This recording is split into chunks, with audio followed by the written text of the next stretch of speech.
Okay, so Mike calls Jackson.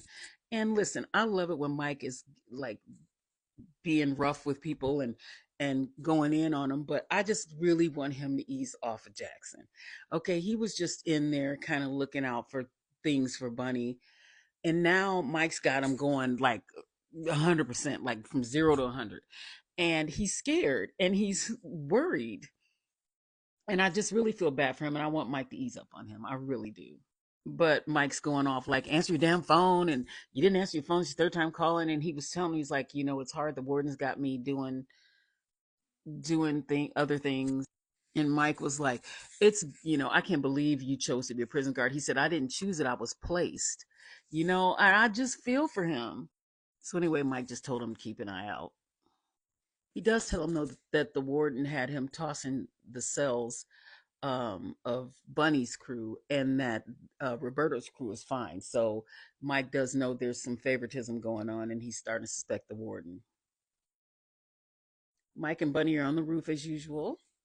Mike tells him what's going on with the warden kind of punishing his guys, and he's like, "Yeah, we did start it." So then Bunny starts talking about real estate and his plans to get out of well, not get out of the business, but at least to be away from it and out of danger. And Mike was like, what's your plan? That's 10 years. Cause he was talking about, um, Raphael taking over. He said, that's 10 years. What are you talking about?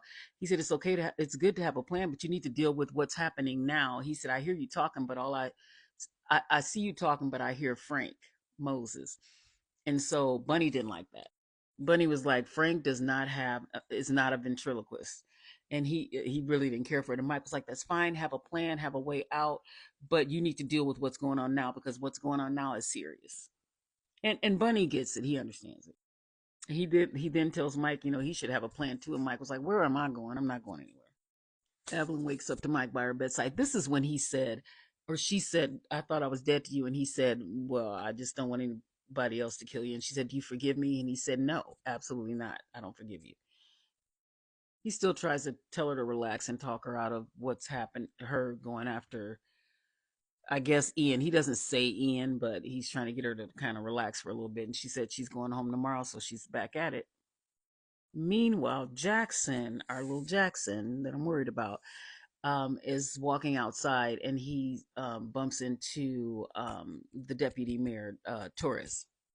Not deputy mayor, but warden. Torres tells him to leave and get out of there. Or he said somebody take a smoke break, and then of course poor Jackson, he goes out on smoke or something, and he was like, "Okay, you're being literal. Just get out, beat it, basically."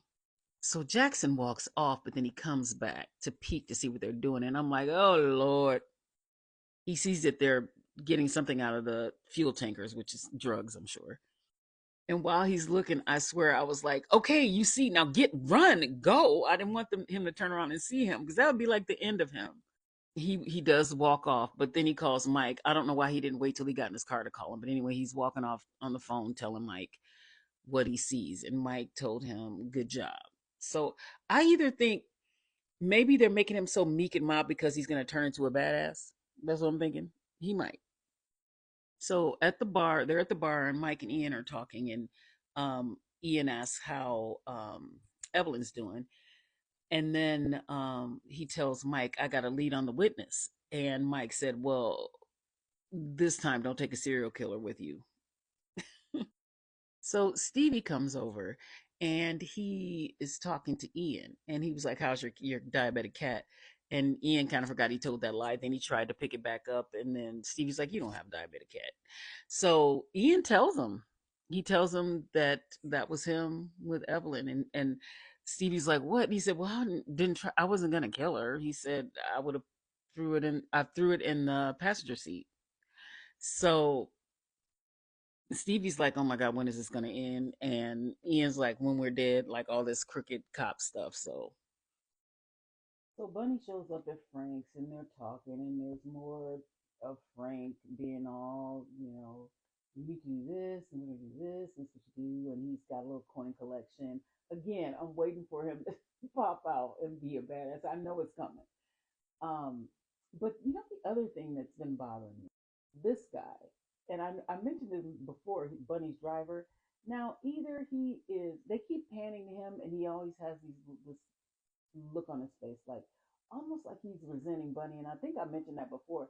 I don't know what's gonna happen. I feel like something's gonna happen with him. Maybe he's gonna betray. I don't know, but I think something's happened because they keep showing him. If it's nothing, then that's really odd because maybe he's trying to create a moment. I don't know, like with this serious stare, but I just think something's up with him. Okay, okay, okay, okay. This is the part I've been waiting for. Been waiting since episode one. Um, so Cindy calls Mike, and Mike was like, "I was just about to call you." Okay, so she said, or did, I don't know if he asked her if she had the list, but anyway, she tells the list is spoken of, and so he says who's on the list. She proceeds to read, and I'm thinking because when they showed her trying to copy the list, she was like kind of doing it. She's being sneaky about it, and Callahan's name was the last name on the list. So I'm like, is she gonna get to that? Um, so she's reading off the list to Mike, and Mike's like, she gets to the like the third or fourth name, and Mike's like, okay, forget all that. Is Callahan on the Merle Callahan on the list? And she's looking, and she goes, yes. She goes, yes, he's on the list. And he said, when did he get there? And she said, what? What do you mean? He said, when did he get there? And she said, he's been there since since I started, since Kyle was there.